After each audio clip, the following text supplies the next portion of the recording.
Good morning, everyone, and welcome to day 6 of our Sexual Assault Victim Advocate Fundamentals training series. Today's presentation is on Maryland's Sexual Assault Kit Initiative Victim Notification Protocol.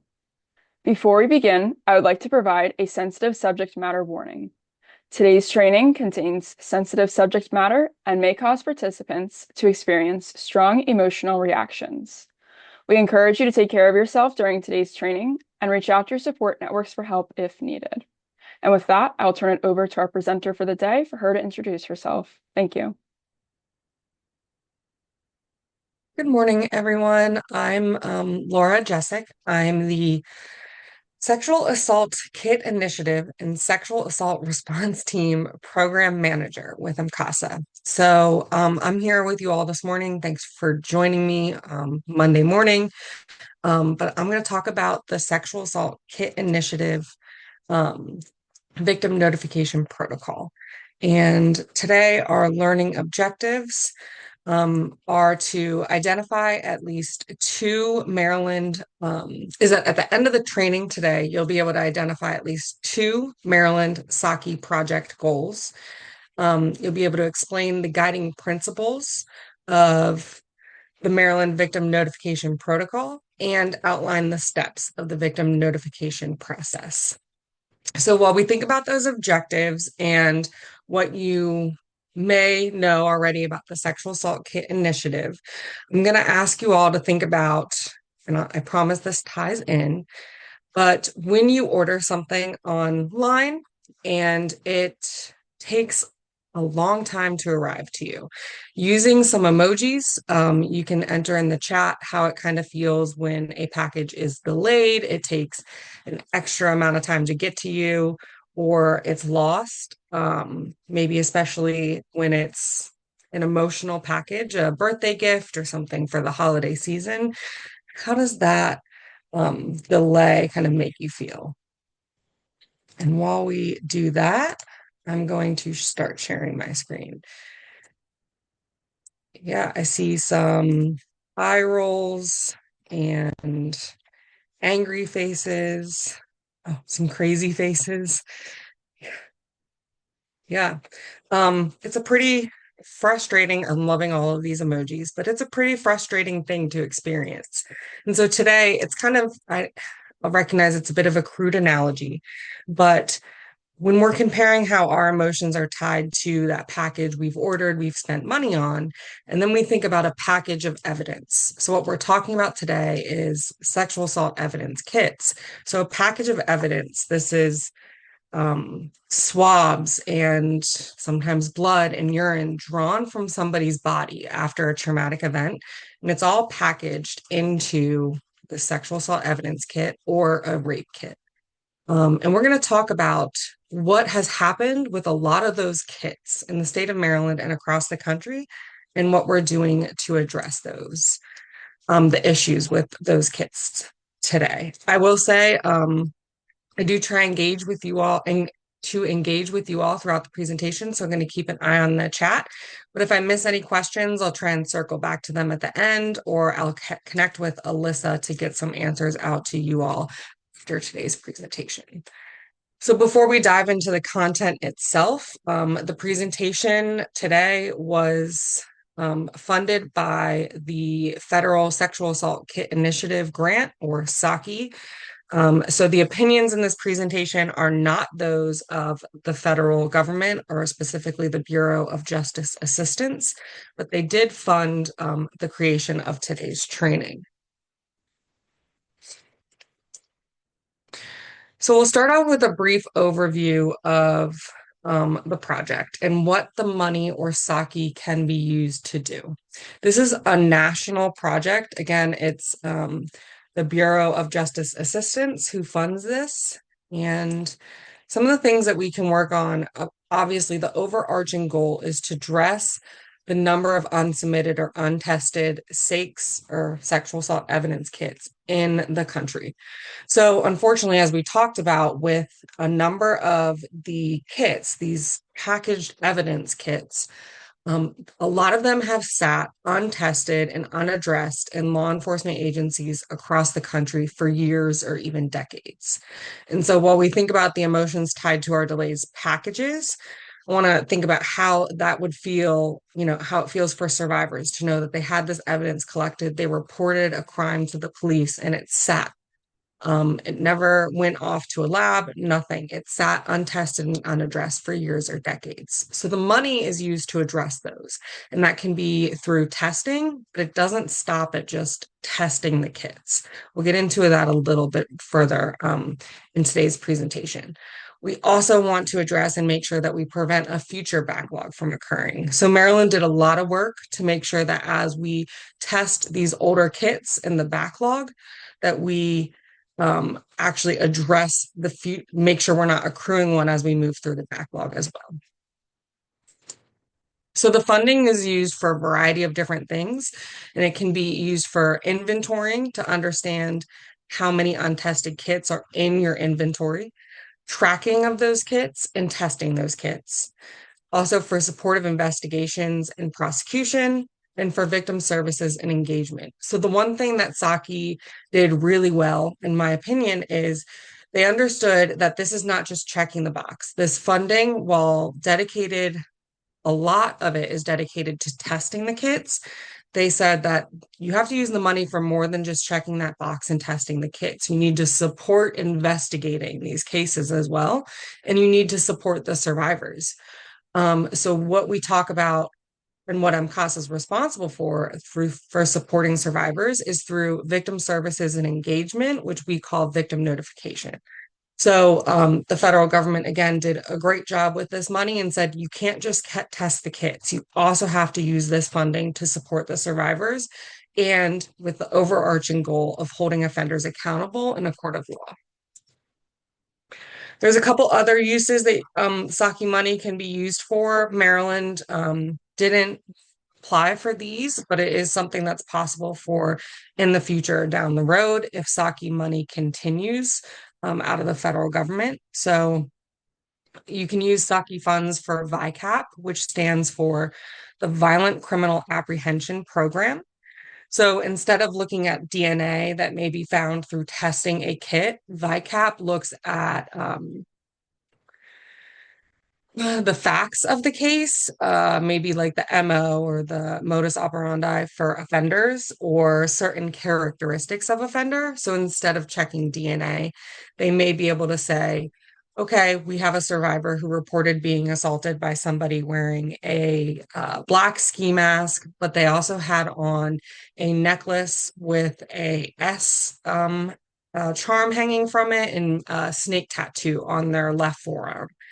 And those types of facts can be entered into VICAP, and it'll search all other cases across the country in VICAP to see if anyone else has cases involving those facts. So like the necklace with the S and a snake tattoo in the left forearm. And then if there are other cases, the law enforcement agencies can connect and discuss and investigate together.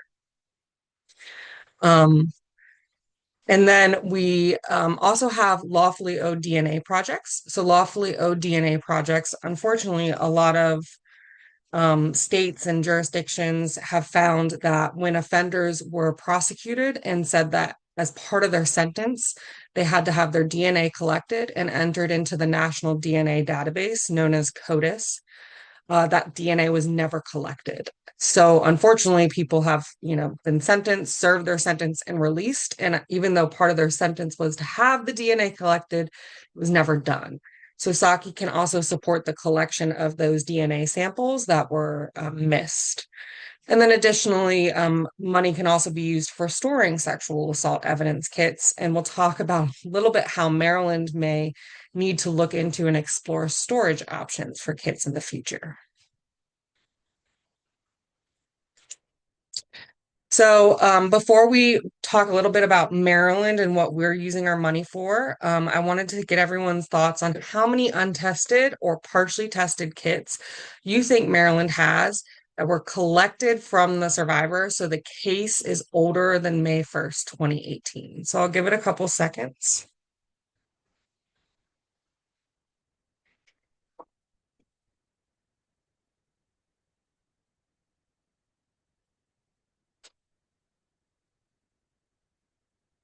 All right. Looks like answering has slowed down. So yeah, gonna give it another 5 seconds. Oh, go ahead. So with the poll and looking at what we inventoried in Maryland, Maryland has over 7,500 untested or partially tested kits in the state. So majority of you were correct, 7,500. And actually, that number is growing. So, unfortunately, as we started to do the inventory in Maryland, we identified, or a number of law enforcement agencies identified rooms or lockers of kits that they had missed when they were originally inventorying. So, our inventory does continue to grow, and there should be an update on that inventory in the coming months. But the last final number was 7,500, like 580 some kits. And like I said, it's expected that several more will be added to that as agencies have found and located additional kits.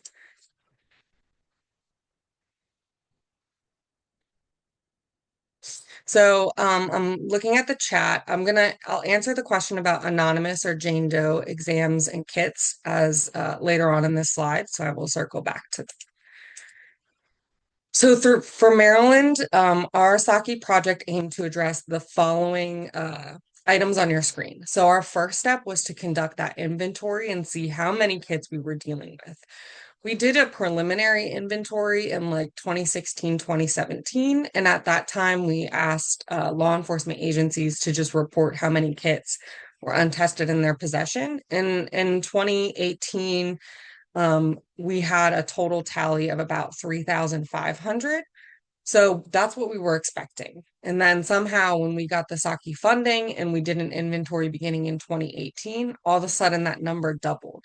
So we don't know how that number doubled, but basically that initial inventory was meant to inform us if we needed to pursue SAKI funds in this project. And clearly we needed to. Even with 3,000, this was something that needed to be addressed. So the fact that we doubled was a bit concerning, but as of right now, we're looking at that 7,500.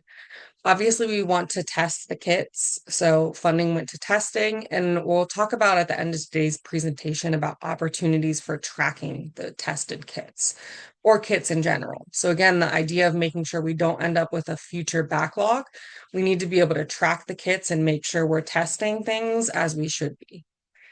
Again, supporting investigations and prosecutions. The Office of the Attorney General in Maryland actually has hired several cold case investigators that are working with local law enforcement to address the cases and investigate the cases that are associated with untested kits. Of course, we also use funding for training and victim services as well.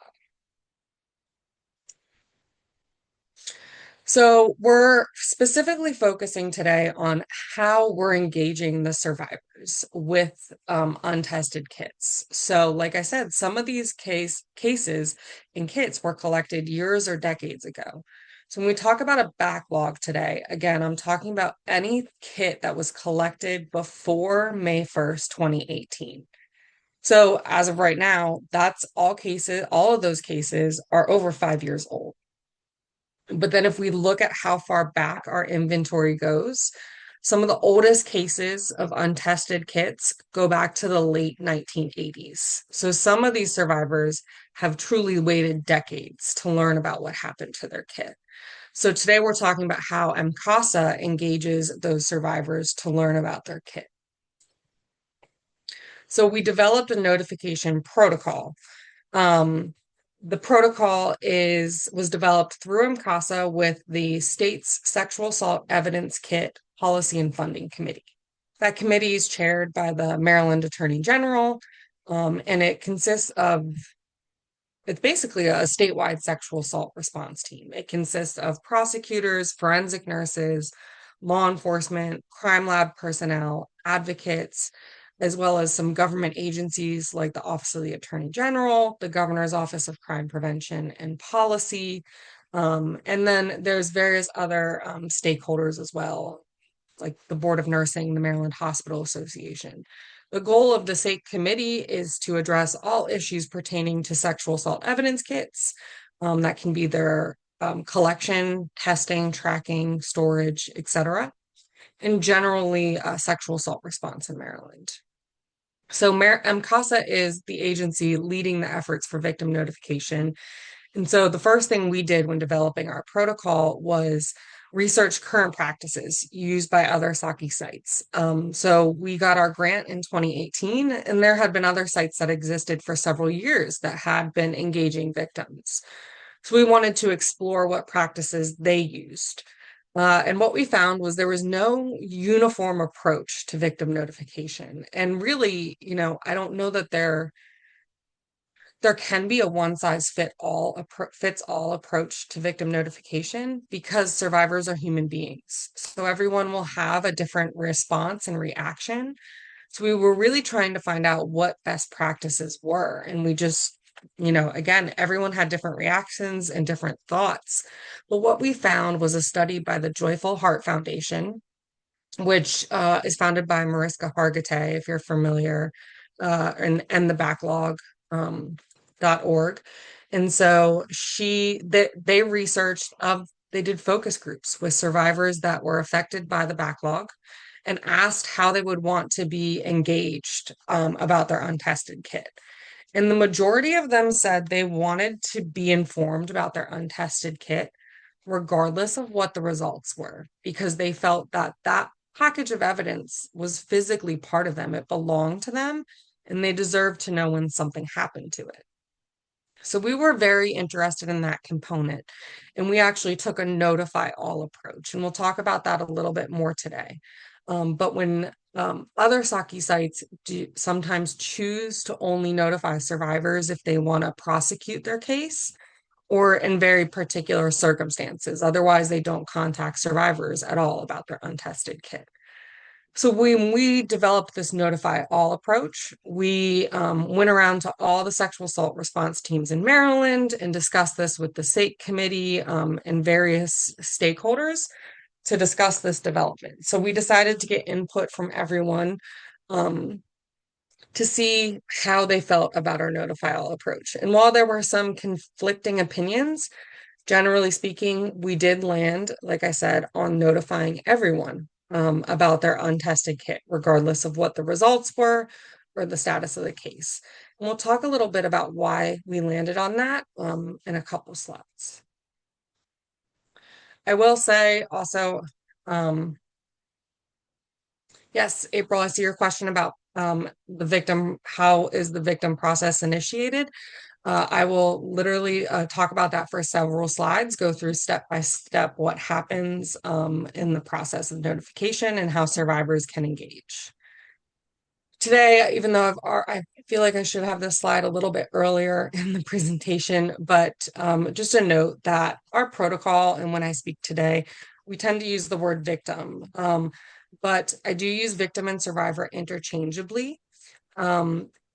Victim is typically used when I talk about SAKI because we are talking about a criminal investigative process, a legal process with the kit being tested. And victim, the term victim tends to be tied to the criminal justice system. Survivor typically is used more as someone has gone through the recovery process or has been through the criminal justice process. But either way, we recommend that you use the term somebody identifies with most when working directly with survivors or victims. But today you're going to hear me use the term victim a lot because that is the terminology used by SAKI. So we're going to talk about the guiding principles of our protocol. So once we landed on this notify all approach, what type of things did we want to focus on? How were we going to decide to speak to survivors, and what did we want to guide that engagement? So the things that we first decided to really look at was the fact that in our view, notification is not a one-time event. While many cases, it can be seen as just calling the survivor and giving them an update, a status update. Hey, we know it's been several years, but here's some information. in our opinion, we didn't want to approach this as that one-time event because it has a lot of emotions tied to it and it can raise both legal and psychological issues. Because notification after whether it's 5 years or 20 years can raise some traumatic memories and be re-traumatizing, and it can have a long-term impact on the survivor's well-being. So we really approached it as both a legal and psychological issue and not a one-time event. Now, I will say some survivors do not want to engage. So it is a one-time event, but we take their lead on it. We schedule follow-up calls if they're interested, and we try and follow their lead, but we do not go into notification thinking it's a one and done type of event.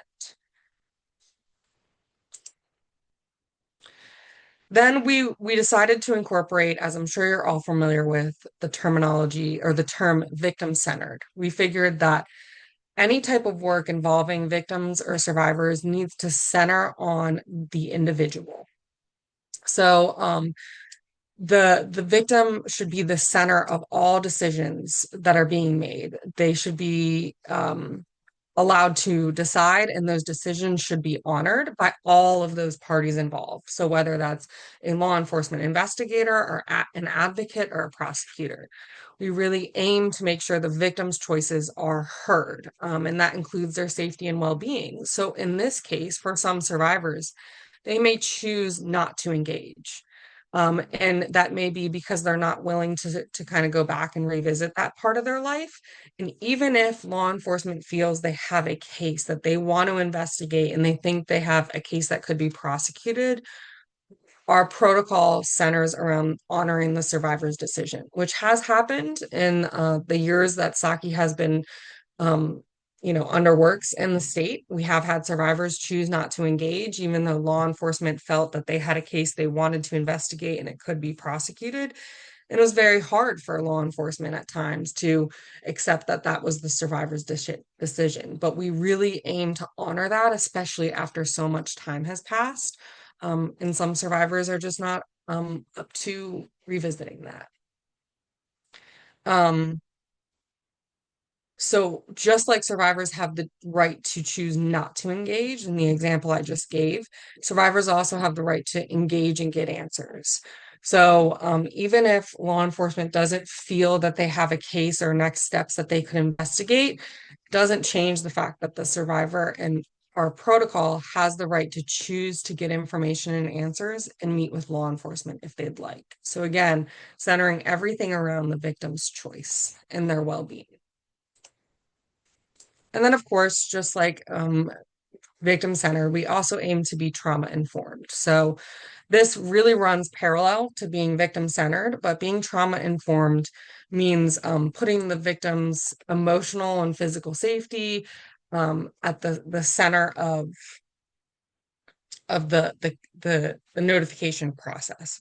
So we want to acknowledge that, again, this can be re-traumatizing. It can bring up a lot of memories and things that survivors don't want to think about or haven't thought about for several years. And that is the nature of victim notification. We are contacting them about something that has happened years ago now at this point.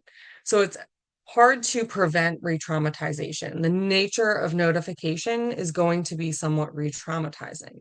So what we do and how we aim to be trauma informed is to acknowledge that survivors have the ability to be resilient during this process, and instead of just aiming to avoid to be re-traumatizing, we aim to help support them to get through the notification process.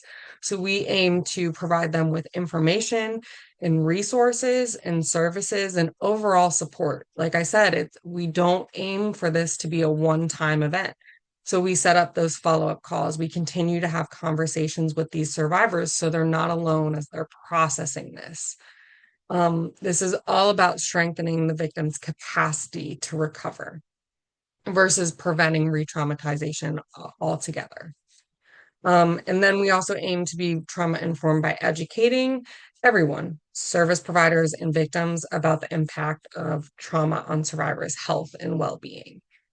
I think the most interesting thing that I found thinking about being trauma informed and victim centered is that when we landed on the notify all approach of talking to survivors, trying to notify every survivor about their kit, regardless of what the results were, we found a lot of sites, and most of the disagreement came when people said it would be re-traumatizing to tell a survivor that maybe no DNA was found in their kit, or DNA was found, but it's not enough of a profile to identify anyone. A lot of people out of the right place feel that it would be re-traumatizing to bring that up when nothing can be done with that DNA. And what we felt was that to line up with the focus groups Joyful Heart Foundation conducted was that survivors should have the choice to decide what information they want to receive and what information they don't want to receive. And that just because, in our view, something may be bad news, there was no DNA in the kit, a lot of us would assume, oh, that's going to be upsetting information. May not actually be upsetting. I can't tell you, I've made a number of calls where I've been nervous to tell a survivor that there was no DNA found in their kit. And then I was surprised to find out that was actually good news to them. For whatever reason, it was good news, or it was news that was welcome to them, because even if there was no DNA, it was finally information that they hadn't had for years about their kid. They finally knew the results. So for many of them, even though it can be upsetting information, doesn't mean they don't want the information. And our Notify All approach really aims to say that survivors should have the choice to receive the information, regardless of what it is, instead of us as service providers deciding who should have access to information and under what case circumstances. So that's one of the core components that we also incorporated in of trauma informed, was giving survivors the choice. So, before I talk about the notification process, and there's two types of notification I'll break down today, I want to ask you all, having talked about being trauma informed and victim centered, using the chat, just put into the chat what you feel, or what being trauma informed and victim centered means to you. So we talked about not having it be a one-time event, supporting a survivor's capacity to recover, honoring victim choices. But what does trauma informed and victim centered mean to you?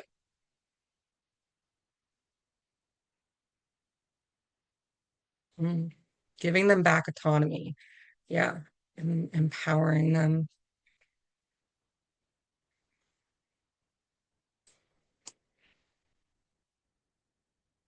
Balancing information with autonomy. That can be very delicate balance. Yeah.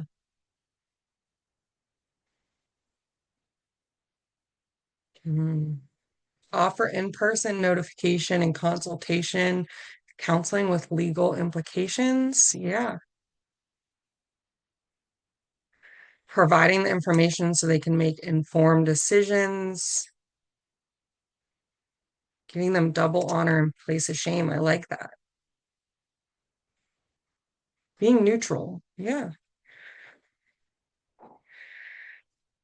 Supporting them in decisions and their life goals and safety. Yeah, these are all great examples of things that are victim centered and trauma informed. Thank you all.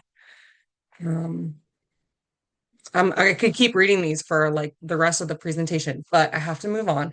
So I'll just note the last few comments here of listening without judgment, being patient, and acknowledging how difficult it is to find support after experiencing trauma. These are all great examples. So thank you all for chiming in. And some of these are excellent ways that things that we try and incorporate into our notification process. So now, after talking about those guiding principles and being trauma informed and victim centered, what does notification actually look like?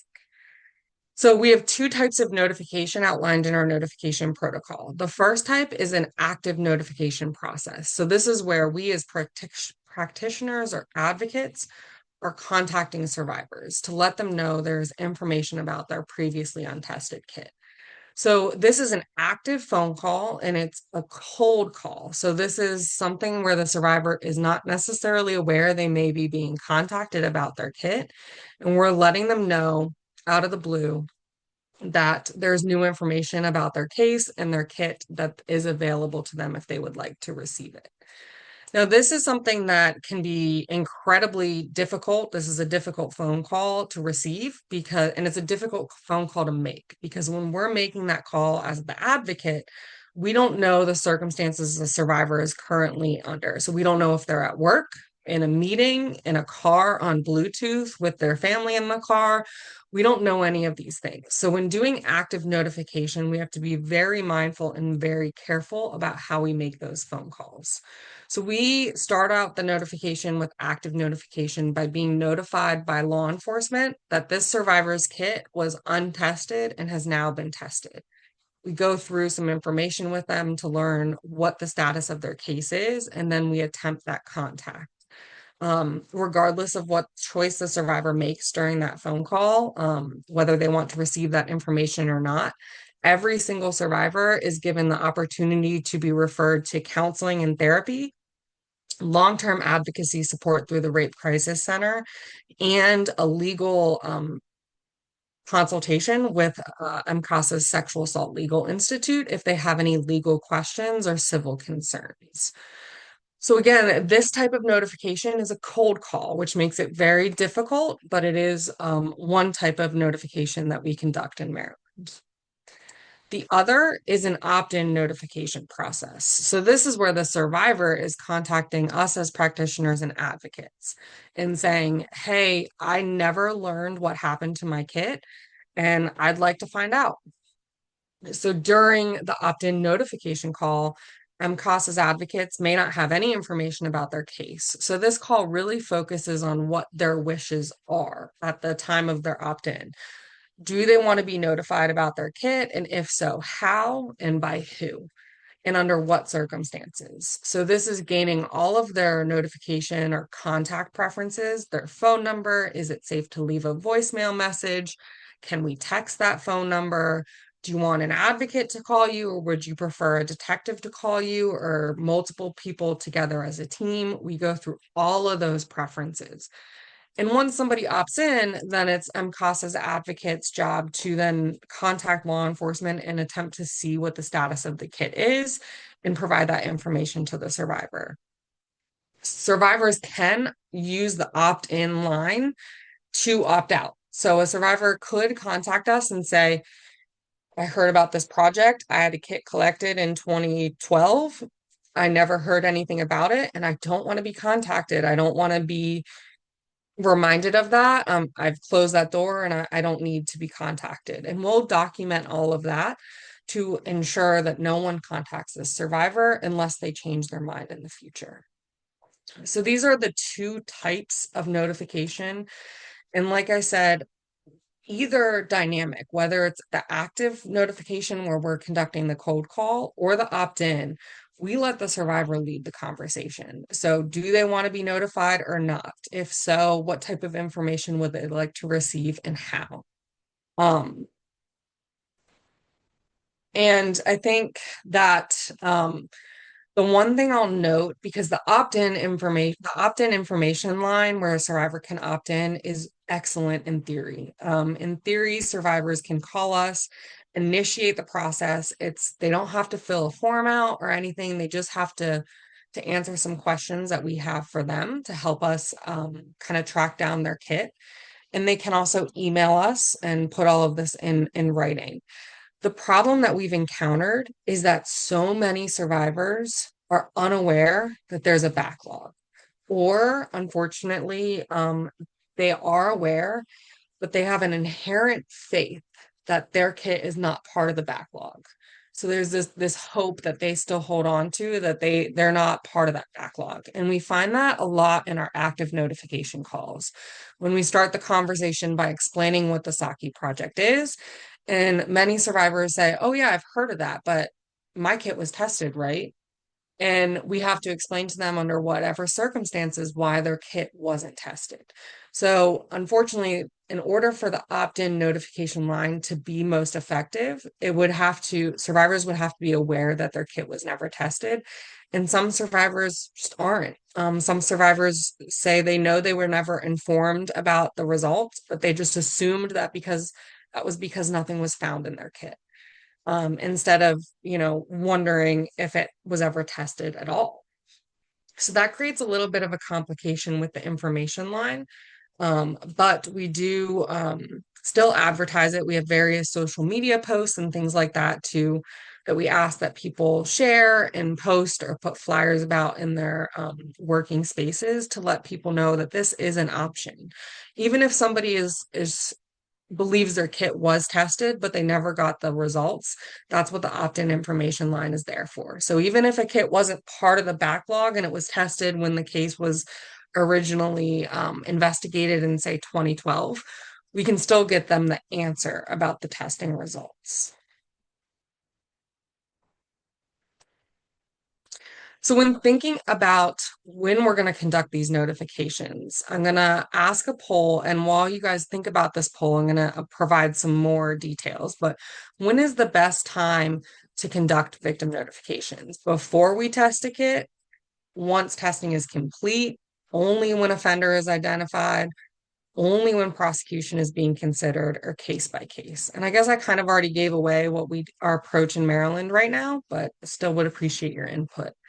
And then going back to the question about anonymous kits, the one piece of information that is important to know here is that in Maryland, when a survivor reports to a hospital and has a sexual assault evidence kit collected, they have two options. They can report that assault to the police to be investigated, or they can choose an anonymous or Jane Doe exam where the kit is collected, but law enforcement is not informed of the assault. There's no investigation.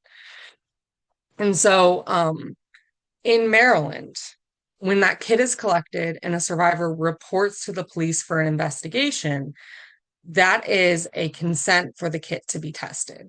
If a survivor has a kit collected and chooses to be anonymous and not report to the police, that is withdrawing consent for testing of the kit.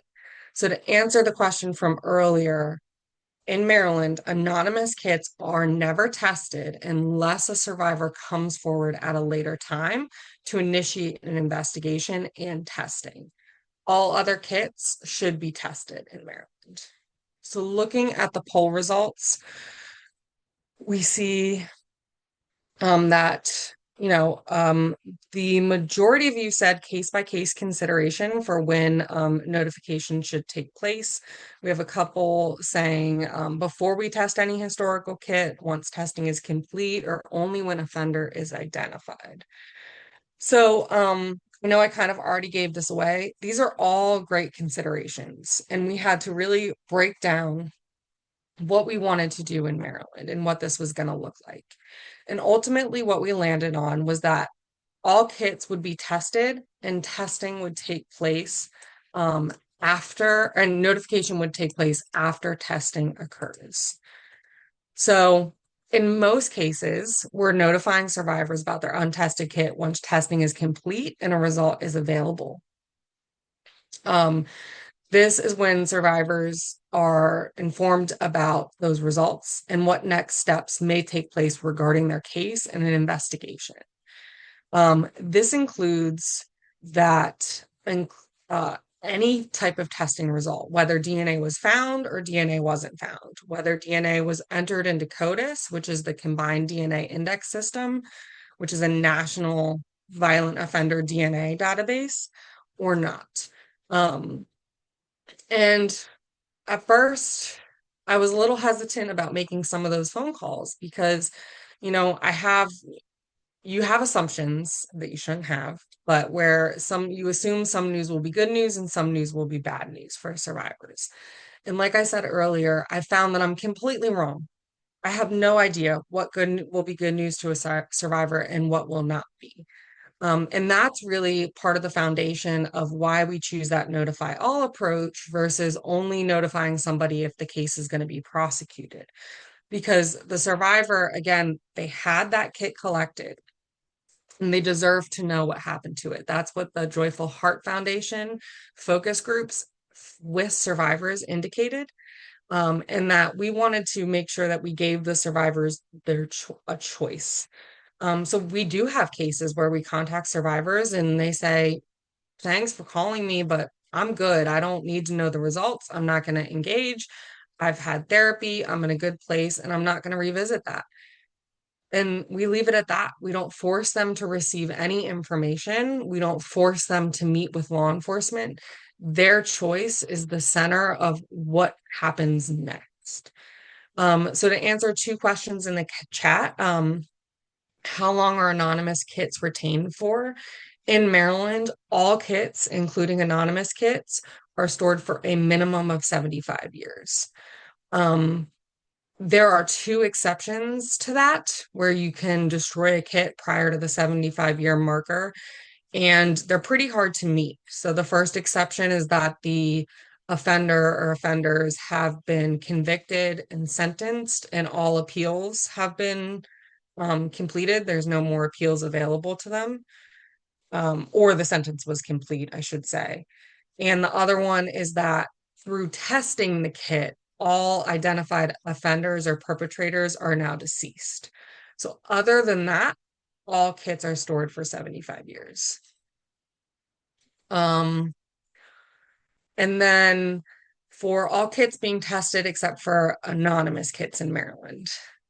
Not exactly. So in Maryland, as part of our efforts to make sure that a future backlog doesn't accrue, in 2020, legislation passed that removed law enforcement's discretion on testing kits to some extent. So prior to 2020, law enforcement had full discretion about when they tested a kit and didn't test a kit.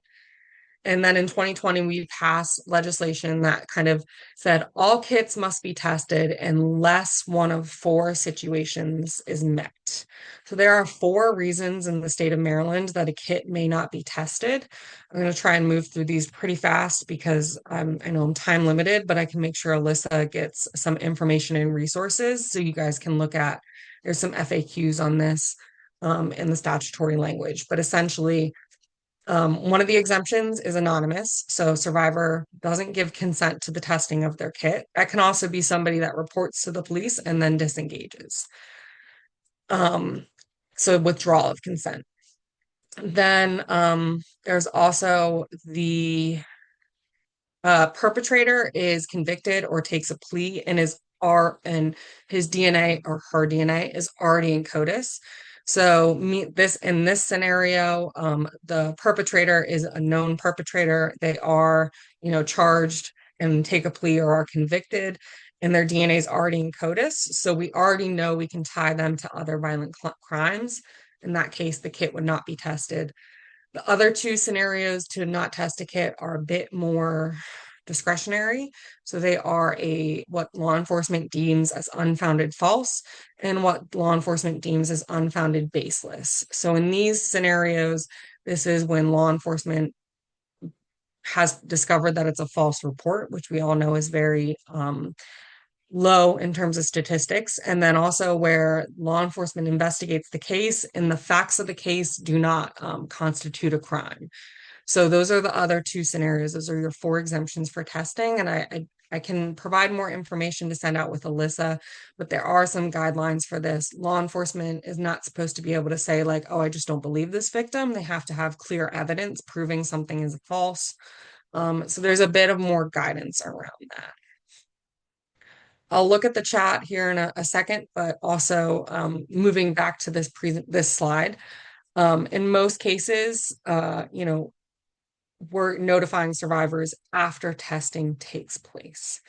There are circumstances where we may have to notify a survivor about their untested kit prior to testing.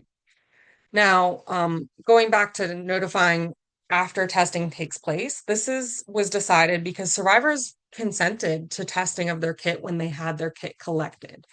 So that consent was never withdrawn. And from our view and the state committee's view, it was the system's failure to not test that kit when it was originally collected and consented to. It was not a survivor's, not providing clear consent, etc. It was a system's failure. And as a result, it was the system's responsibility to test that kit. And not put the burden on the survivor to make that choice after all these years. Now, there are some cases, like I said, even though there was that consent when the kit was collected and reported to law enforcement, there are some cases where we have to notify the survivor prior to testing.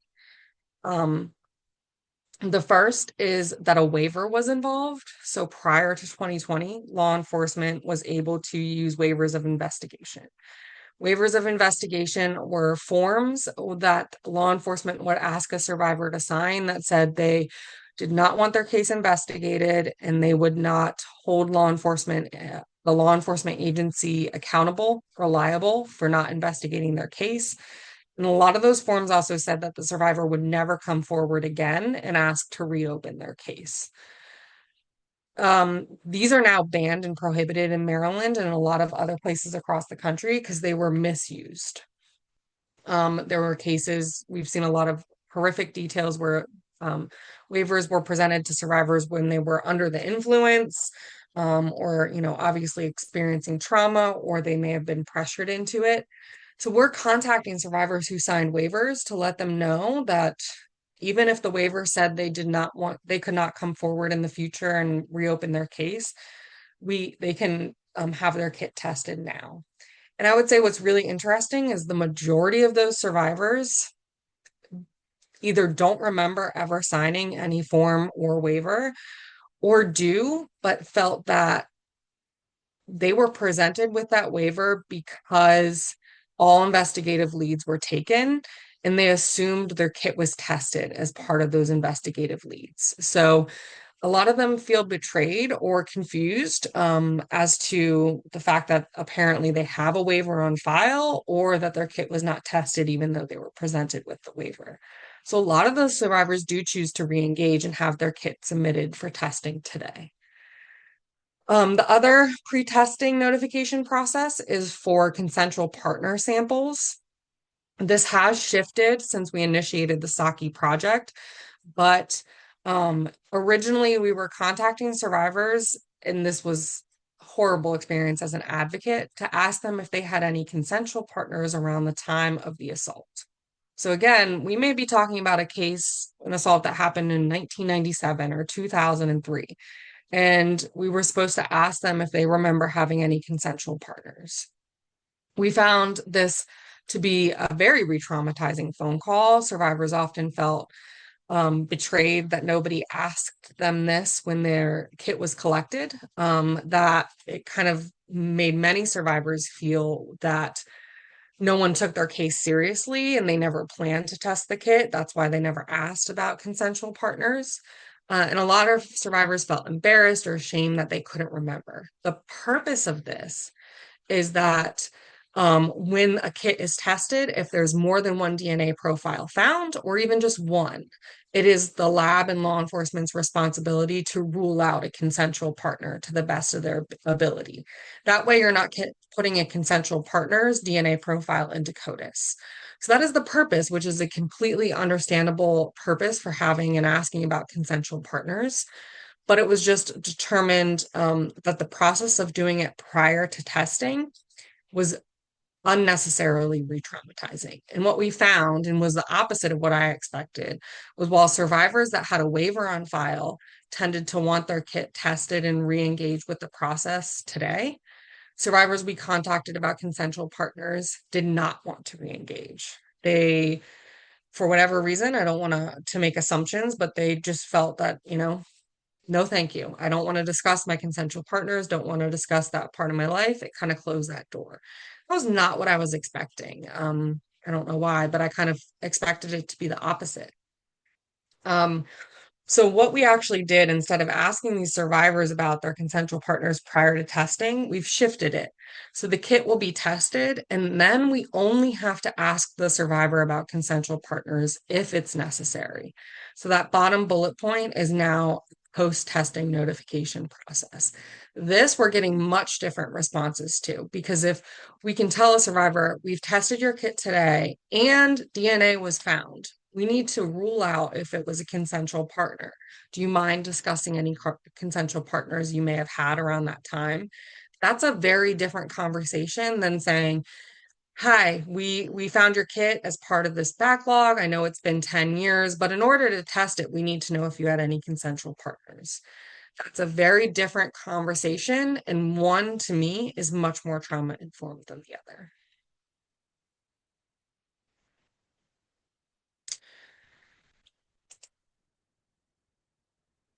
So before we dive into what our protocol says, I like hearing people's feedback and thoughts, and also just to put into perspective kind of all the questions we had to ask while writing a victim notification protocol.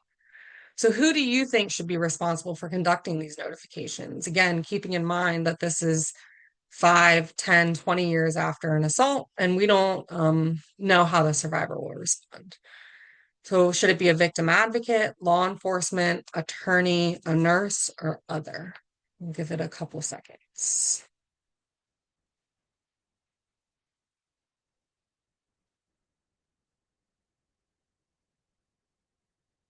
Okay. Looks like the majority of you are saying a victim advocate.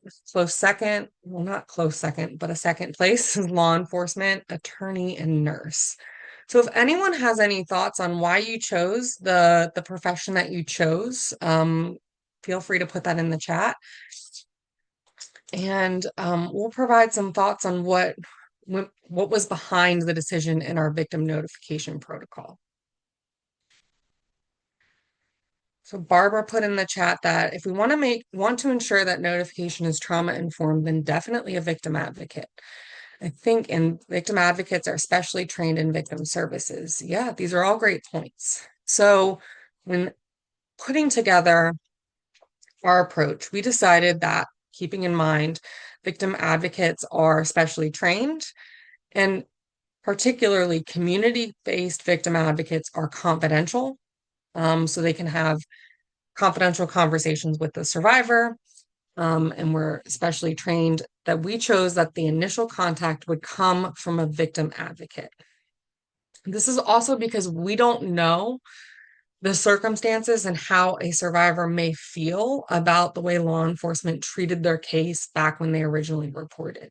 Unfortunately, there are a lot of survivors that had negative experiences, as Wendy put in the chat. They had a bad experience with law enforcement.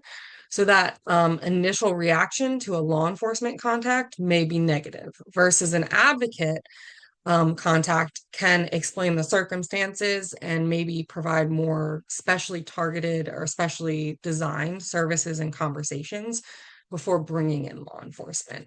However, we didn't want to completely disregard law enforcement because we do want to recognize that today law enforcement has a lot of training about being trauma informed, and also they have a critical role here. I'm an advocate, and I have had to learn a lot about CODIS and DNA profiles, et cetera, as part of this work. But law enforcement could tell me they got a DNA profile and it's CODIS ineligible. I know on the surface what that means, but I don't know what that means for their case. So we really didn't want to leave law enforcement out entirely because they have critical information that an advocate can't answer. So the way we ended up designing this is that the initial contact is made by an advocate who explains the circumstances of the project, the Sexual Assault Kit Initiative, talks to the survivor about what information is available, and then lets the survivor choose if they want to engage. If the survivor wants to engage, we can then offer a meeting with law enforcement to discuss their case, what the results from their kit mean. They can go into those details about those questions, what it means to them and what the results means with law enforcement. And when we offer that meeting, we also offer to be present. So we don't say you have to do this meeting on your own, but we'll walk with you through this whole process. We'll go to this meeting with you. We'll sit with you. We'll answer questions after and before, et cetera, et cetera. So then it becomes a team approach. And what we find very beneficial there is that when law enforcement and advocates work well together, the survivors tends to have more of an easy feeling about working with law enforcement. Now, not all survivors' experiences with law enforcement are bad. Not all survivors feel that they need an advocate present. We've had survivors literally hang up the phone with us and call a lieutenant for the police department immediately to discuss their kit.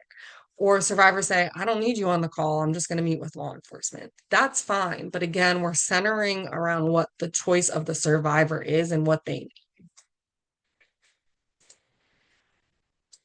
MCASA's SAKI advocates do lead these efforts. That was a decision really based on funding. But from your all perspective, can another advocacy agency or rape crisis center conduct these notifications? And the short answer is yes. Um, but keeping in mind that when we got this money, we only had 3 million to spend across 3 years, and a significant portion of that was going to go to testing. So we didn't have funding to fund every single rape crisis center. So that's why it's centered around MCASA. But if a rape crisis center or another advocacy agency was interested in conducting these notifications, then we can collaborate with MCASA advocates and your agency's advocates to kind of do that through the local rape crisis center. The key component here, though, is that MCASA houses opt-in information line. So people or other agencies shouldn't just start conducting these notifications without working with us, because we could house information very critical to a survivor's preferences. So let's say a survivor contacts the opt-in line and says, "Don't ever contact me." Then we don't want a local rape crisis center or another advocacy agency starting to do notifications and then without meaning to notifying that survivor when they ask not to be notified. So that communication cross agency is really important. So how did notifications take place? And I think this goes back a little bit. I know I kind of did high level, but April's original question about how can a survivor, initiate this process, and then step by step going into what happens here. So the first thing is planning. I mean, I think that makes sense, right? We sit down and we look at our case, we look at the circumstances of why we're conducting notification, and we plan out what that's going to look like. So going back to the fact that there are over 7,500 untested kits in Maryland, it is law enforcement agencies' responsibilities to submit those kits for testing in accordance with the protocol. And then when they get the results, to contact MCASA and let us know results are in and we need to contact a survivor. We have, and I'll make sure Alyssa, I'm sure she already has it, includes our lengthy actual written out victim notification protocol, but we have what we call an individualized notification plan. So in this plan, law enforcement sends us some basic information, and our advocates fill out the plan outlining the basic information, the survivor name, their date of birth, so we can confirm identity when we make contact, possible contact information, and why we're contacting the survivor. So what are those results? Was there DNA? Was there a hit to a known offender, a repeat offender, or a serial rapist? What information do we have about those results? And then we start making those contact attempts. One of the huge barriers that we have with this is some people change phone numbers a lot. So people have moved, people change phone numbers for safety reasons, especially considering the fact that we're talking about sexual assault here. So the contact information that was good and in the police report in 2003 may not be good today. So we do a lot of searching to try and locate survivors, and we document every attempt we make to contact the survivor. So our protocol says we will try and contact the survivor at least 4 times. And after the 4th time, we will kind of wrap it up unless there's a significant need for contact. And that's because, one, if a survivor is actively ignoring our call, we don't want to harass them. If they just don't want to engage, that's their choice. But we do document all of those attempts so that we know we're at least trying to contact each survivor a minimum of 4 times.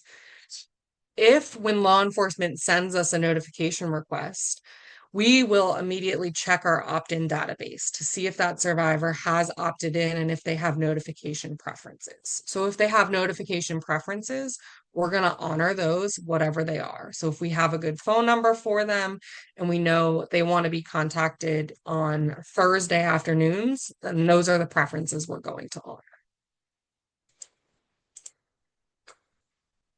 The next step is the actual contact. Once we've had outlined the plan and we have all of the case information in front of us, I just kind of went over if somebody has opt-in preferences available. So, if law enforcement sends us a request and we have a note that this survivor never wants to be contacted, We simply fill out the notification plan, add in a note that according to survivor contact preferences, we will not be reaching out to them, and we close the case and let law enforcement know. Then the survivor should never be contacted, but everything is on file should they call the opt-in information line in the future and say, you know what, I've thought about it and I actually do want to know what happened to my kid now. Then we have that information available. Everything is documented in the plan. If they've not opted in, again, that's when we're initiating those cold calls, first with an advocate and then looping in law enforcement if that's the survivor's preference. I will note that there are some studies. There's not a lot of studies or research done on the victim notification process, but there was a study that focused on notification protocols that had law enforcement make initial contact with survivors. And I'm not trying to sound like I'm bashing law enforcement, so please forgive me, but the majority of survivors kind of felt that law enforcement was not a good initial contact. It kind of put their back up against the wall, or they felt stronger emotions. And many survivors indicated they wanted an advocate involved in the process throughout the entire process. So not like initial contact with law enforcement and then offering to bring in an advocate, but having an advocate ready and available from the beginning. And so we kind of reversed it. Our advocate is ready and available from the beginning, and they're making contact alone. And then we bring in law enforcement if the survivor chooses to do that. When we make contact, though, again, going back to law enforcement having critical information and critical part of this project, we can't speak to what the testing results mean for a particular case. So there are a lot of agencies that are okay with us providing testing results because we recognize that it's not exactly trauma informed to call a survivor, say there's new information about testing results, and then say, but you can't get it unless you meet with law enforcement, or you have to wait for me to ask permission to get it from law enforcement. So some agencies have politely and like been great about recognizing that and are like, please, they let us offer the testing result information, but we are very clear that we can't speak to what that means for their case. Some agencies do not want us providing that information. And so we're trying to navigate those circumstances as best as possible. And we do try and center their survivor around that. So if a law enforcement agency doesn't want us providing testing result information, we won't do that off the bat. But if that's the survivor's preference, we'll navigate with law enforcement and try and get their permission, or ultimately that information belongs to the survivor. So we may have to get an attorney involved and provide that information to the survivor as they prefer. If a survivor chooses to meet with law enforcement, then we set up a follow-up meeting. And that follow-up meeting can be with just law enforcement, or they can have an advocate present if they would like us present. We also encourage them to bring support persons from their personal life or their support network if it's beneficial for them. And so many survivors do bring at least one additional person, but they don't have to. And the follow-up meeting is, again, a meeting designed to give them actual information beyond just the testing result or the information that their kit was tested. It's tied directly to their case, what it means for their case, and what next steps are. We also, as part of our protocol, say that during this follow-up meeting, an apology should be provided to the survivor by both the advocate and law enforcement. And actually, in practice, our advocates offer an apology to survivors as soon as that initial contact is made via phone. Because we're apologizing not only for the fact that they were left with unanswered questions for so many years, that they experienced a trauma that is just probably one of the worst experiences of their life, but we're also apologizing that we're calling them out of the blue and raising this information to them. So acknowledging the difficulties all around the phone call, the initial assault, the way the system failed is really important. And I have actually found this to be one of the most powerful components of the victim notification protocol. When I've seen an apology offered by myself, another advocate, or law enforcement, that is a moment I can't even describe, but where I have physically seen survivors start to relax or start to show emotion and kind of let some walls fall down. Many say that no one's ever apologized to them. No one's ever said they believed them. No one's ever said they were sorry for what they experienced. And that apology can be really, really powerful. Um, and then during the follow-up meeting, beyond the apology, the discussion of the case and next steps, the advocate can provide appropriate referrals and resources and just outline what future contact is going to look like. So, do you want to be contacted with follow-up information? At what intervals? How do you want to be contacted?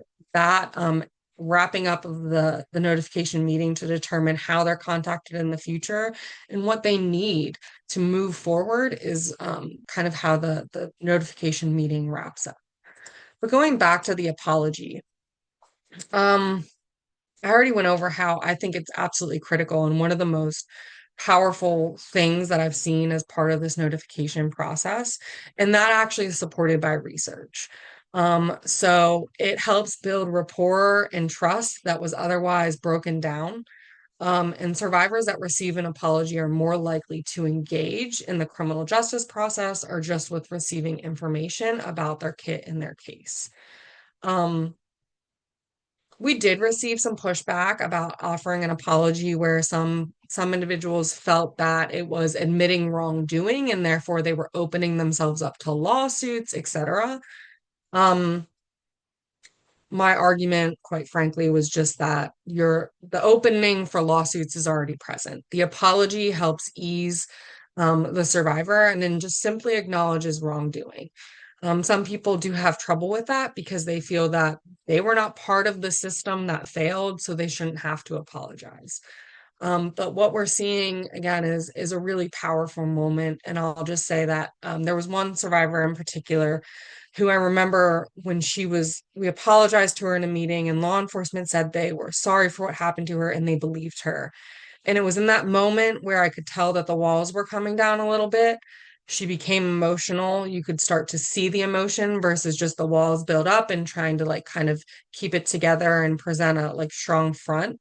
And then what I thought was really interesting was throughout the entire process leading up to that meeting, she wanted no contact with law enforcement. She wanted all communication through me. She didn't want anyone to contact her other than me. And then after that apology and after that meeting, she didn't need me anymore.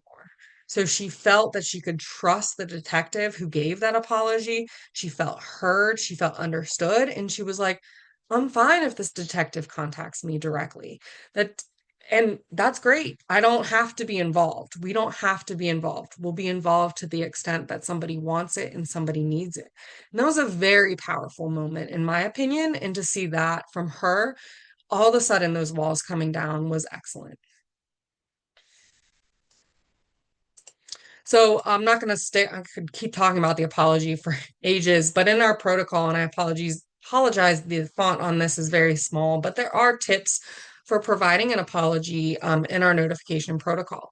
And I think what some of us and critics, as Barbara called them, think is like, this is calling out law enforcement. But we actually want advocates to apologize too, because what has been found in research is that many survivors whose kit was never tested, that also meant they were never connected to services.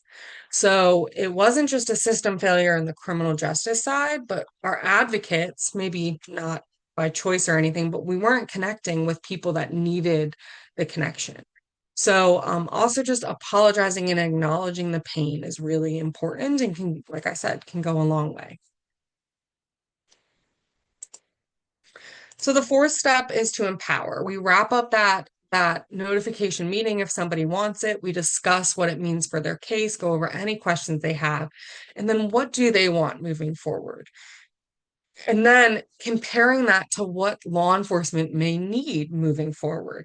So if law enforcement has a case where they want to prosecute this offender, they want to charge them and see about prosecution, then we need to be upfront with the survivor that a full interview may need to happen with the details and where are they comfortable with that taking place?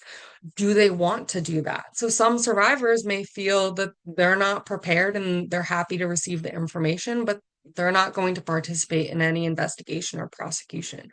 So discussing what they want, what the case needs are, and then finding out what that means for this particular survivor. So even if law enforcement, as I said, wants to pursue prosecution, the survivor doesn't want to do that, then our role as advocates is to help make sure that that wish is honored. And then also going into what support do they need? What does therapy look like? How will they get therapy? Is it the Rape Crisis Center? Do they already have a therapist? So, talking through all of that and empowering them to make decisions with the understanding that we, at least as advocates, will work to make sure those decisions are honored. We also offer, and this actually happens earlier in the process, I should have mentioned it, but we also offer every survivor the ability to have a legal consultation with one of our SALI attorneys. So one of our senior staff attorneys is actually dedicated to this project. And so she can meet with survivors and go over any legal options they have. So some survivors, unfortunately, may still have contact with their perpetrator for one reason or another. And or they're being, seeing the perpetrator out in public, or they have questions about a legal option for civil remedies. So our project attorney will speak to them about that. Additionally, and unfortunately, a lot of these survivors have been assaulted after the assault leading to the kit we're discussing. So sometimes survivors may have legal questions regarding a current situation or a more recent situation. So we make sure they're getting connected for legal services for that case as well.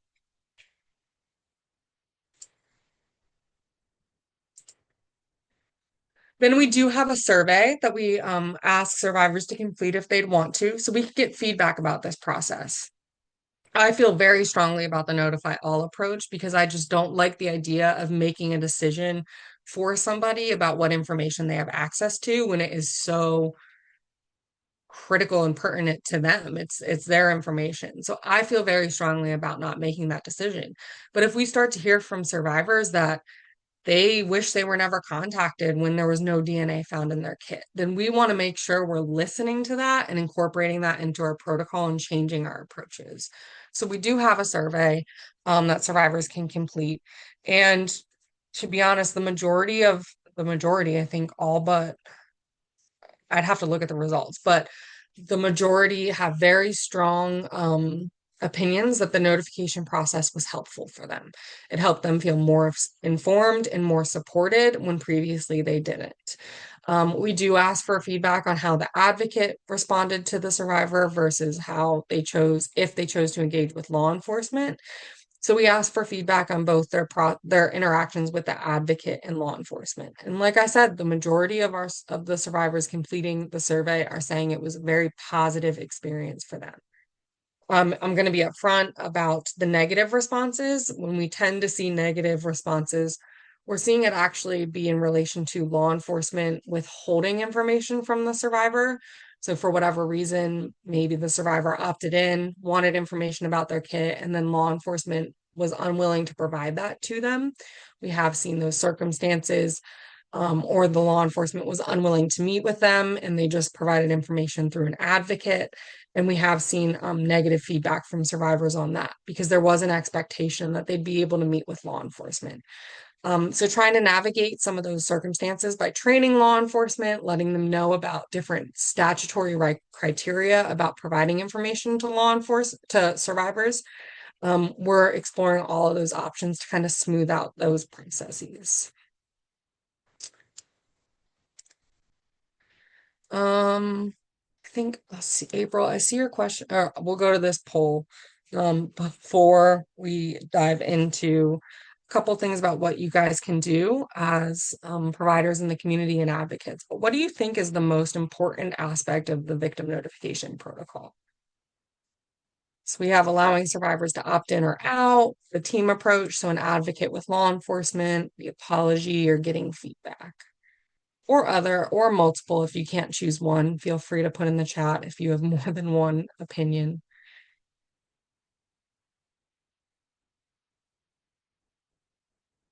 Okay, great. So the majority of you are saying allowing survivors to opt in or out. And then second place is getting that survivor feedback. I personally think I don't know what I'd choose if I was given this poll question because I think they're all incredibly important and relevant. But I do think allowing survivors the option to opt in or opt out is critical. It's giving the survivors the choice from the very beginning.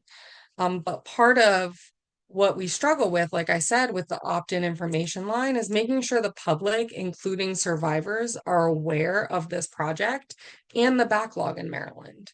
That includes informing the community and other service providers, so advocates, law enforcement, attorneys, making sure that the information is out in the community, available to survivors, so survivors can be aware that they can opt in, that it might be relevant to them and they can opt in to get that information.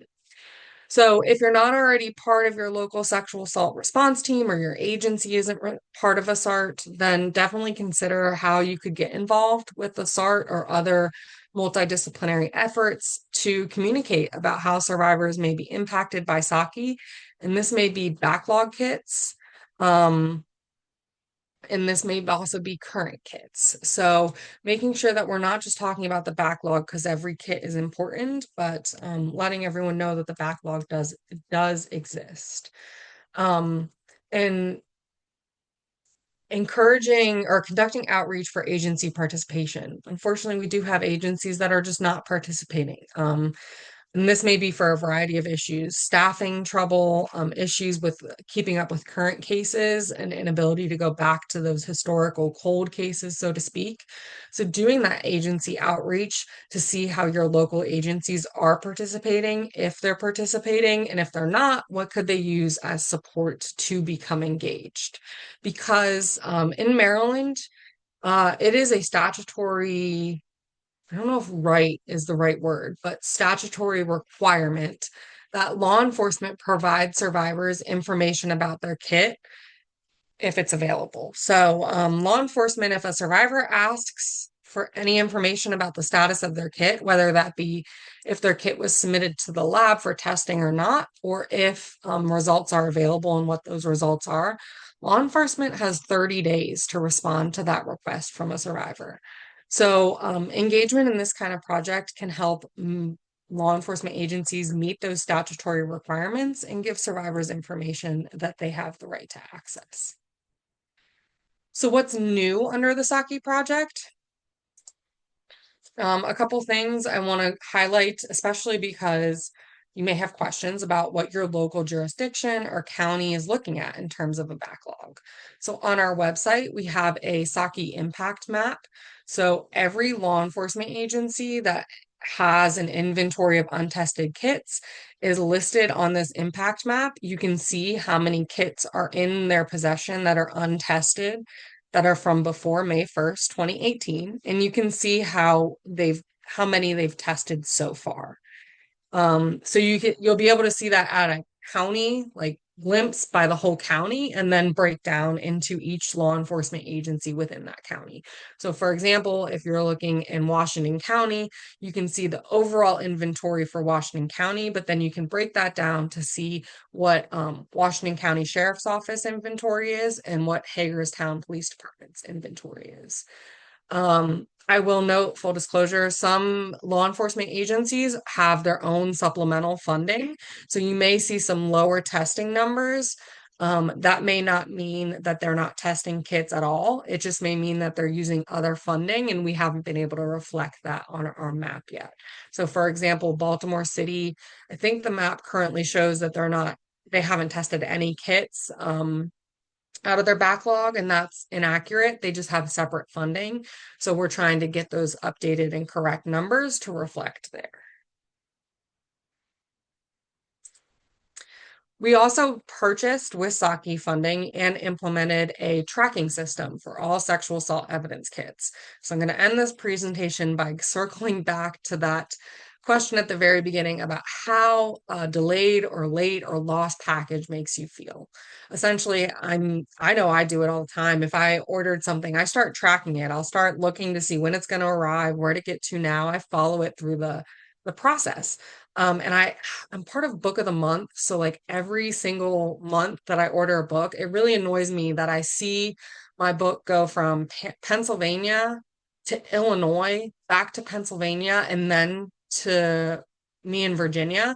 And I just went, like, why does it do that? That seems ridiculous. But either way, I'm tracking it through the process so I know when I'm going to get my new book.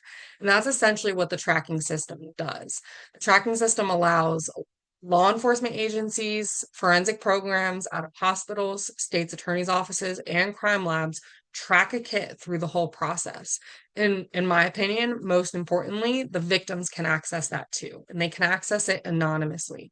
So there's no identifying information about them in the tracking system. They just get a tracking number like you get with a package.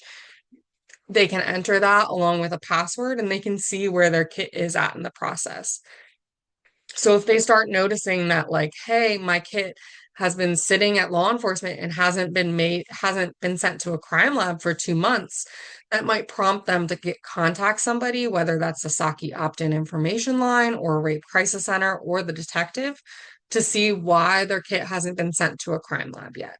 So this is a really great resource to allow survivors to access the information without having to contact a detective and to see where they're at in the process. The thing that's important here is this is not a fast process. So I think law enforcement, no, I think law enforcement crime television shows like CSI and stuff have given us the impression that this testing can happen very fast. When in actuality, testing can take 6 months to a year for a kit. And so setting those expectations for survivors can be really important because they may see their kit go from the hospital to law enforcement into the lab within 2 months. And then they may be waiting 6 months to see that their kit has finally been tested and results are available. So the tracking system does help provide that information and then also give them the contact information on who they can contact to ask questions. We do have, and I don't think I have a slide on this, we do have what we refer to as a SAKE rights brochure. So it's a brochure that goes through essentially a Q&A of all the questions a survivor may have about their kit. So that's a great resource for survivors to be given so that they know how long testing can take, how they can access the tracking system, how long their kit will be stored. I'll work with Alyssa to give a link to that brochure as well when we send out the email later today. But it is a great resource, and also hospitals should be giving survivors this information in writing when they have a kit collected. So survivors should have access to this information to help them understand the process. So what can you do to help? I'm going to go back to the fact that knowing and sharing the fact that we have an opt-in information line is one of the most important things that I think we can do is that sharing it so survivors know they can engage and contact us and learn information about their kit. So posting that opt-in information line, reaching out to your local agencies and other partner agencies to see how your jurisdiction or your law enforcement agency is doing with the project, what type of engagement you have, or what you want to work up to. Those are all some things that you all can do as advocates or other professionals. I saw a couple questions in the chat, and given that I have a couple of minutes, I think I'm under on time. I'm going to go back to these. So I see the question, if more grant funding is gained, how soon could the backlog get caught up? So unfortunately, a couple things. The federal government has not released SAKI funding for this year. So our SAKI funding ends on September 30th, and there's no federal funding as a backup. Now, thankfully, the state of Maryland recognized years ago that this was a possibility, that federal funding may not be obtained for whatever reason. So there is funding set aside in Maryland's budget for kit testing. So that is really good that we have that all solidified and kit testing can continue. But I'm not sure at what rate the testing would change. I don't know. I have to look into it. But for reference, we got SAKI money in 2018. It's 2025. And we've tested probably 2,000 kits as part of the backlog. maybe 3,000. I'd have to look. I can put that in email with Alyssa. So the process can be slow. Um, and part of the reason we've only tested that many is because, we only had $3 million to use over 3 years. So it was two times that we got that money. And we also had to we couldn't just put 3 million towards testing. We had to do an inventory. We want to support investigations. We want to support victim notification. So there is only a subset of that money that can go to testing. Also, just to be quite frank, the first 3 to 5 years of the project, um, or 3 to 4 years of the project, not all law enforcement was engaging. They weren't reviewing their old cases, they weren't submitting for testing, and we really had to work to increase that engagement.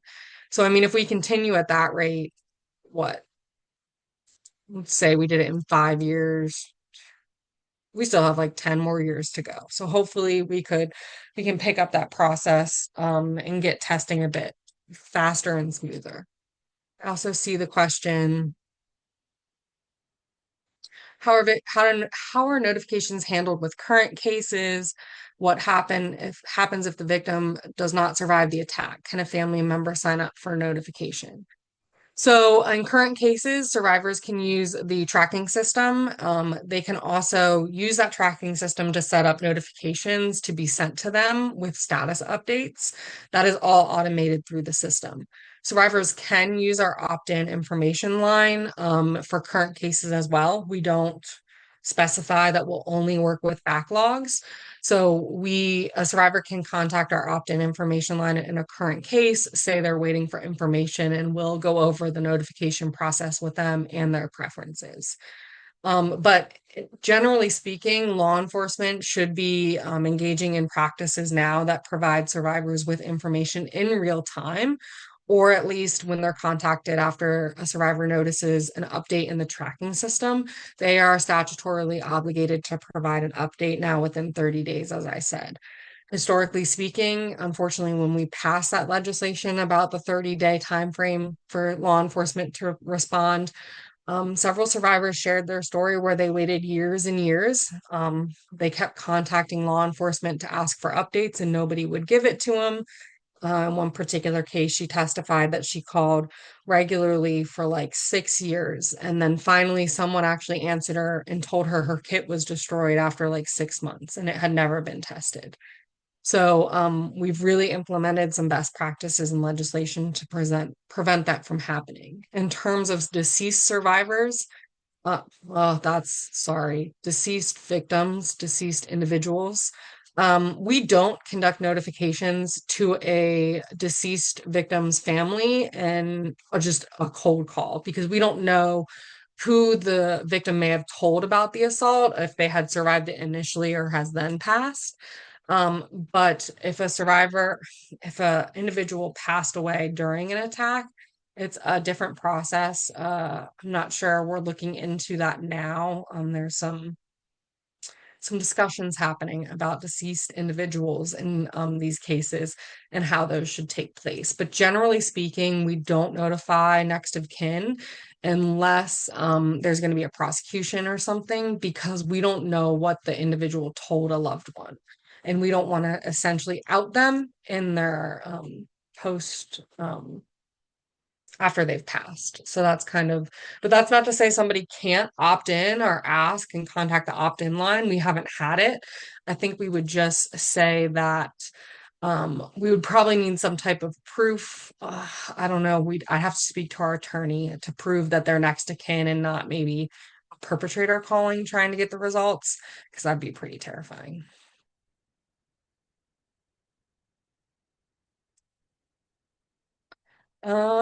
Okay, so I'm going to, given it's 11:30, I still see a couple questions in the chat, but I'm going to wrap up today's presentation with a recording from Leah Forney. She's our underserved populations policy advocate. She Well, I'm going to let her tell her story, but this was a recording from a training that we gave to law enforcement agencies about how to work with survivors that have untested kits.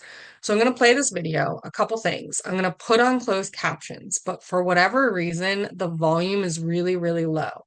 So I'm going to turn my volume all the way up. You may also want to turn your speakers up as well.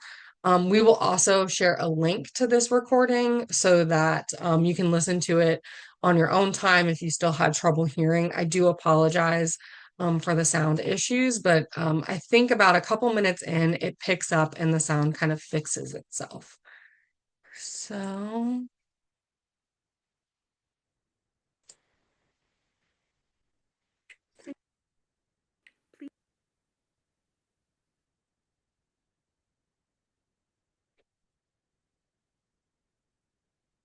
questions, but I do want to take a moment and introduce you all to Leah Forney. She is a survivor with significant strength and courage who has been directly impacted by the backlog in this country of untested rape kits. And she's here to share her story and provide some insight um, on her experience and what you as law enforcement can do to help in these circumstances. And I do want to note that not only is she brave, and we truly appreciate her for reaching out to us and taking this on and being a true voice for people, but I just found it so powerful that, Leah identifies not as a victim anymore, not as a survivor anymore. And she did move through those, but she is a survivor or thriver. And she's doing that and she's thriving because she's had support, and she's here to tell you about that experience that she's had. So I'm going to hand it over to Leah. We will be monitoring the chat, so any questions you have for Leah, for her experience, or for us about the protocol, we will loop back to, being mindful of time and being mindful of what types of questions are given to Leah. Good morning. So first, let me just say thank you to MCASA and Sally for this opportunity to share with you guys. As Laura mentioned, I am a thriver of sexual assault. I do not see myself as a victim or a survivor of sexual assault, but it was not always like that for me, right? And so for me, the day that my life changed drastically, or what I like to call a defining moment in my life, was January 27th, 2013, in the state of North Carolina. I was raped in my apartment by somebody I knew. And so before I go into the details about that or give a brief synopsis about that, one of the things that I want to do is kind of dismantle some myths. And that is because when I have worked with law enforcement, a lot of the conversation was that I wasn't believed because I knew the person. And so, just statistically wise, I want somebody to hear this, that 9 out of 10 victims of rape are female. 55% of sexual assault occur at or near the victim's home. 8 out of 10 rapes occur by someone the victim knew. 39% of those rapes are committed by an acquaintance, and 33% of those rapes are committed by either a current or former spouse, boyfriend, and or girlfriend. Now, you're probably saying, why does that even matter, right? And that is because as a thriver of sexual assault, I fell into those statistics. And because I fell into those statistics, I felt that my case was mishandled because law enforcement did not believe that because I knew the person, had a casual dating life with that person, that they could not have raped me, right? And so, just a brief synopsis of my story. I met my perpetrator after living in the state of North Carolina for 2 years. We met at a car rental place. He was working at the car rental place at the time. I happened to be there because I was looking to rent a car due to my car breaking down, right? He was very charming. He was very sweet. We engaged in conversation. When I decided not to get the car rental, he offered to drive me home. Hence, he knew where I lived. He even offered to take me to dinner. Hence, he was charming, right? So after about 1 or 2 dates with this individual, I decided not to see him anymore. But he was always around. He was always around, and he would always randomly pop up in places where I was. It was almost as if he had a GPS on me, right? So January 27, 2013, he randomly calls me, right? When he randomly calls me on that specific day, I happen to be in a very emotional state because I just got off the phone after receiving a phone call of a loved one passing. So when he calls me that day, I'm already an emotional wreck. He offers to come over and console me. And against my better judgment, I allow him to. Little did I know he was already sitting outside my apartment. So he comes to my house again under the guidance of I'm here to support, here to comfort you. But the minute he walked in my unit, something just did not feel right. There was this gut wrenching feeling on the inside of me that says something is not right. He sat on my couch, and instead of consoling me, he proceeds to want to argue about why I no longer wanted to deal with him. I asked him to leave, and as he pretended to leave, he immediately grabs me and proceeds to rape me right there in my apartment. Now you can imagine, and that's just a brief synopsis of what happened on that day. You can only imagine the emotional turmoil, the physical turmoil, the upset, the fear that I was in that moment in time in my life. And because of that, I really wanted to share just that synopsis so you can understand how difficult this is when you're encountering a victim or a survivor or a thriver of sexual assault. Not many of them have what I like to call the resiliency factor. For me, I was able to bounce back. I was able to get the support, go to therapy, rely on my family, rely on my friends, rely on my spirituality and God to get me through. So many of them don't have that opportunity. And so I wanted to leave you guys with an understanding of how to look at victims. I think many times when we encounter a victim, whether it's of sexual assault of any crime, we immediately think that this individual is weak. And we're not weak. We may be in a weakened state because emotionally we are trying to process all that we feel and all that is coming to us, but we really want to be empowered. We really want to make the right decision for us in order to get through what it is that we're facing. And so every victim, survivor, or thriver of sexual assault needs the following from law enforcement or anyone that they come in contact with, right? And so the V in victim stands for validation. Put yourself in their shoes. What if that was your daughter? What if that was your mom? What if that was your aunt? What if that was your uncle? Put yourself in their shoes. Empathize with them. Listen to them. Offer an apology. And let me say, the apology is not coming from a personal place. We're not saying you have to personally take responsibility for what happened. But what we are saying is, hey, it would be nice to say, you know what? We dropped the ball. I am sorry. So offer an apology. Validate what it is that we're feeling. Validate what it is that we're experiencing.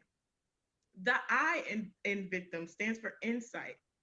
Don't be afraid to provide them with resources and information about the process from beginning to end. One of the things I wish the state of North Carolina did was give me insight.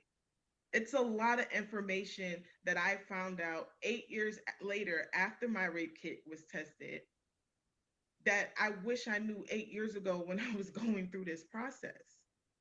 And so because I didn't have the insight, I didn't know what the process was going to look like. I didn't know that after the rape kit comes, then I have to go through the notification process and have to meet with the DA. And I didn't know these things.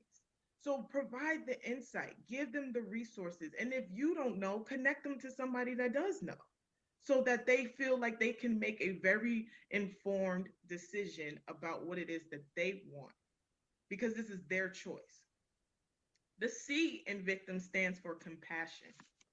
Again, be a listening ear. They're not trying to beat you up. They're not trying to blame you for what has happened. They just want to be heard. We just want to be heard.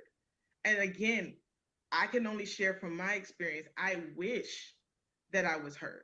I wish that I didn't have to stand in front of. And I'll share, when I encountered law enforcement, the officer literally asked me 7 times, was I sure that he raped me, because I knew him. 7 times, I counted. That's not being compassionate. If I tell you that that's what it was, then compassion is believing me enough to say, okay, we'll take the report. We'll do what we have to do to support you. So be compassionate. The T in victim stands for timely. Provide them with timely and up-to-date information regarding their case. I shouldn't have to wait 8 years to find out that the DNA test came, like it was a DNA match on my rape kit. That to me, that's an injustice. So provide them with timely information. Let them know, hey, this is where we are in the process. This is what needs to happen next. This is the part we need you to play. Again, taking them on that journey with you, step by step, together. It's a partnership. And I know law enforcement a lot of times get a bad rap, but you want to know how we can build that bridge? It's to partner together with the victim, the survivor, or the thriver. Because we don't know what's best for us, but the more insight we get, the more we can make an informed decision. The I in victim stands for instruction. Again, be willing to guide them through this process. Be willing to hold their hand as they make a decision. And let me tell you, the decision is very hard to make. And it's not you wake up the next day and boom, I want to go ahead and prosecute. No, it's very hard to make.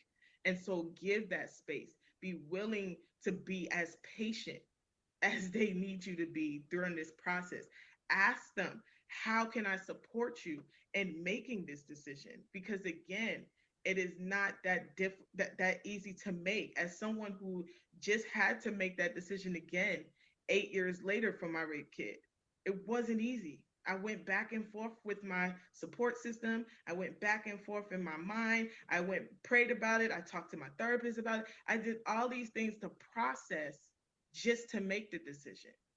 So again, be willing to guide them, be willing to hold their hand, be willing to support them in making that decision. And then the M in victim stands for mindfulness. Always keep in mind that you are encountering somebody's child, somebody's friend, somebody's colleague, somebody's sibling, somebody's parent. So practice mindfulness. Again, we want to work with law enforcement because we don't understand this process. But it's very hard to do when we encounter law enforcement to be cold or don't believe us. I'll tell you, I got raped on a Sunday. I didn't report it till a Tuesday. And it's because of my fear that nobody was going to believe me. It was because of my shame of this. I allowed this to happen because I let him in my house. So unless you have experienced it for yourself, you're not going to understand how difficult this really is. And so in closing, I just really want you guys to begin to think of the word victim in a different way. It's no longer the definition that we're used to. It really is providing practical steps that you can take when you're encountering any victim of a crime. Okay. And again, that is to validate, that is to give insight, that is to be compassionate, that is to provide timely information, give instruction, and of course, be mindful. And so again, I thank you guys for allowing me to really be a part of this training. And I hope that you guys take this information with you, hearing it directly from a thriver of sexual assault, that this is what we need in order to work successfully together when dealing with sexual assault cases. Thank you, Leah. I am. Please note the position to only notify.